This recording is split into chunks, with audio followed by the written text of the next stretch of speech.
Yes, mga katabangero, although lobat na lobat, medyo hilo po talaga tayo dahil hindi po tayo na maayos nakatulog kagabi at maaga tayo nagising para sa ating job bilang almusal walking vendor ng Suman Malagkit, luto ng aking mahal na misis. Tinitinda po natin yan dito sa ating area.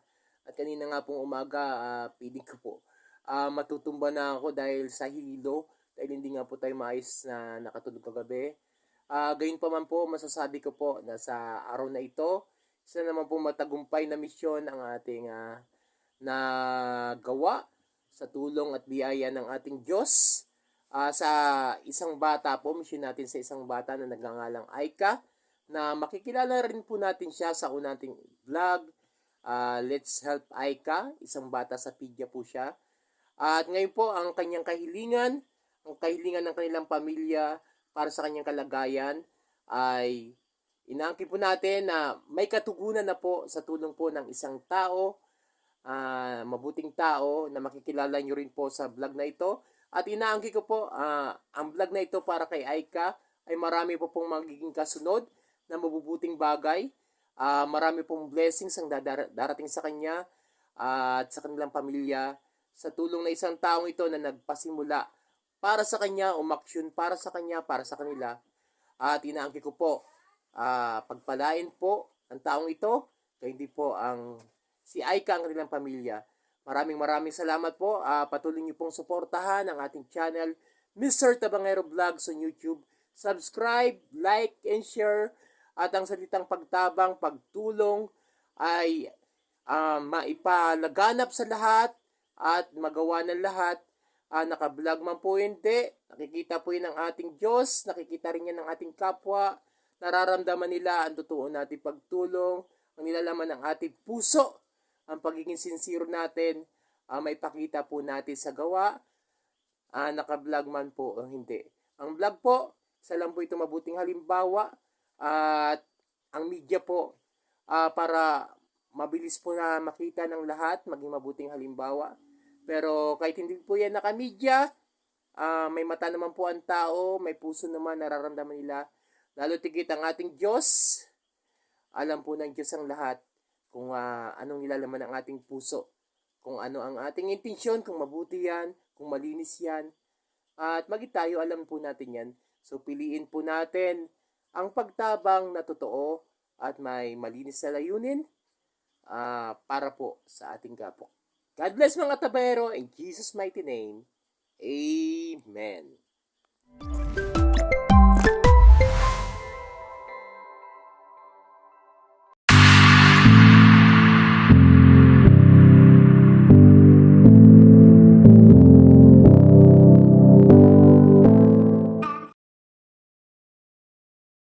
Yes mga katabangero, nagyan po yung picture ng ating Sir Christian Pamesa, ang staff po ng ating Konsehal Norman Oco para sa pagtulong kay Aika.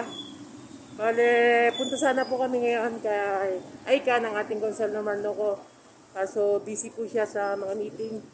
Katatapos ng meeting nila sa Health sa RHU.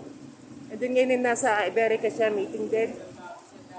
And then, di natin sure kung matatapos mga meeting niya ngayon.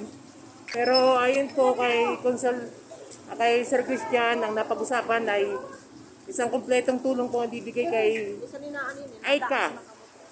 So lalapit siya kay Doc Ran para tuloy-tuloy po yung tulong kay Aika para malaman yung kanyang sakit at hindi siya bitawan hindi talaga siya ma-cure.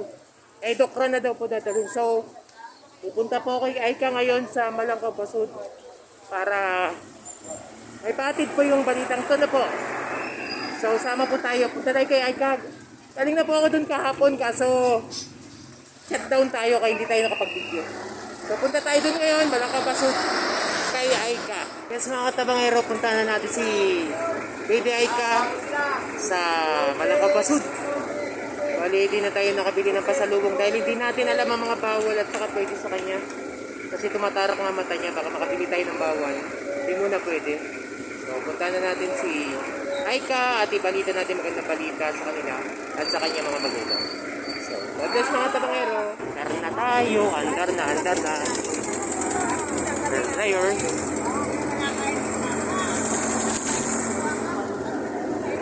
Uwing dumalang ka baso. Ako tayo dumiretso sa ating home base 67.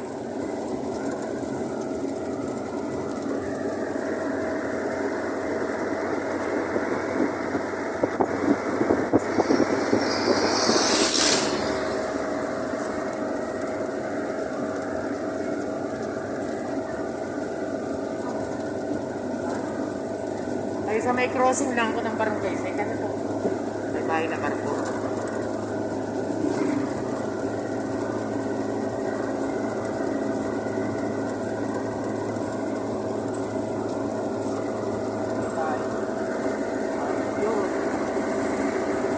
Ano ba yan, tatay? Barangay side crossing. Salamat, tatay. Punta na tayo kay Aika. Sakyan na tayo, punta kay Aika. Dito sa taas.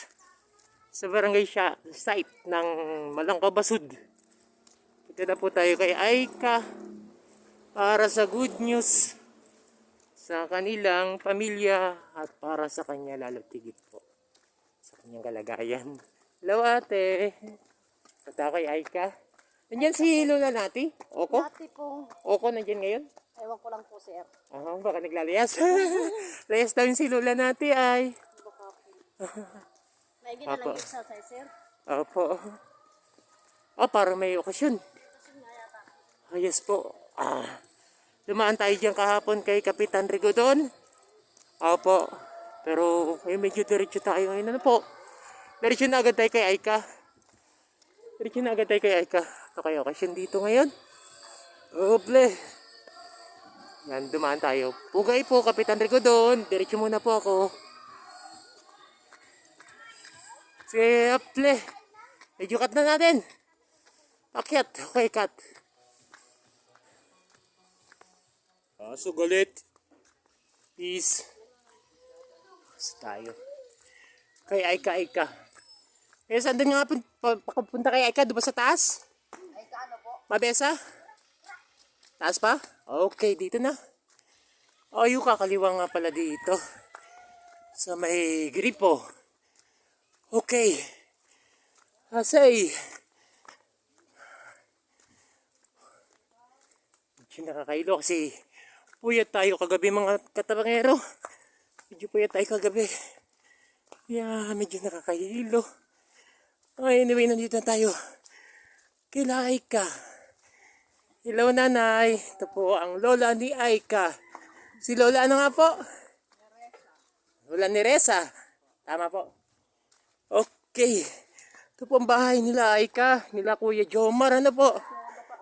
Solo po at nasa meeting pa po si Konsehal Norman Oco pero may good news po siya na pinapasabi. Sa Lunes po pwede tayong pumunta doon. Hello ate. Ang Kuya Jomar po.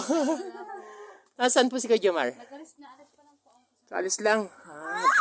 Sa trabaho. Hello. Sa inyo ko na lang po banggitin ang good news.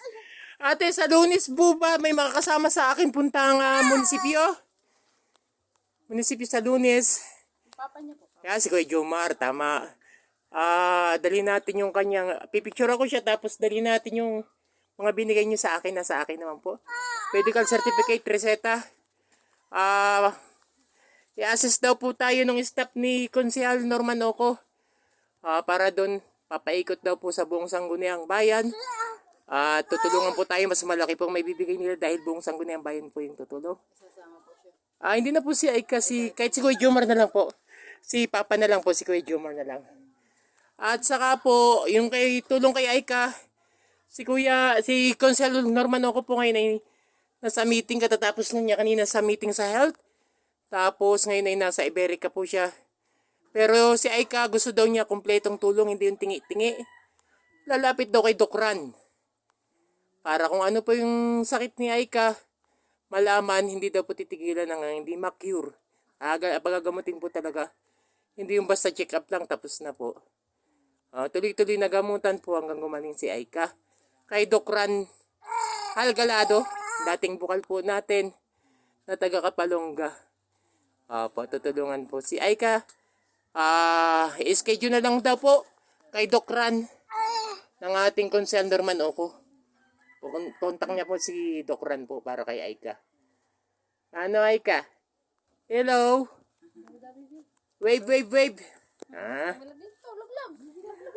Ay mama. Pangalan ni ate nga, mama? Sara po. Mama Sara.